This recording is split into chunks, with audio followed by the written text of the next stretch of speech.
sa Kamuning Bakery. At welcome yung ating mga katanungan sa ating mula sa ating mga media friends. Yes, kapatid. Wala na. Pangalan po muna at saka outlet po. Pakilala po.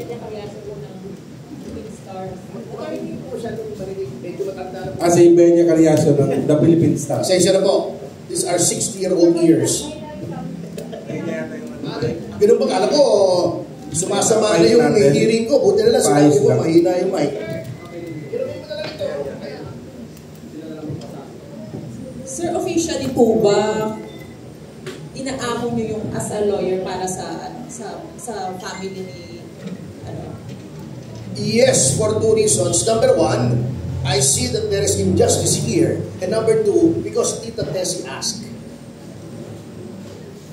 Kay ma'am, categorical lang po, paano niyo po masasabi na hindi ispa yung asawa niyo? Teka muna, sandali lang. I'm sorry ha. Kung tinatanggap po ako niya, hindi ako pwedeng mag-impose sa kanya. Okay po ba na ako yung abogado ninyo rito? Okay ba sa inyo? Yeah, put it for the record. Kasi Anderson, di ba, umawak sa kaso nyo ngayon, Pau Lawyers, di ba? Tapos, si attorney papasok.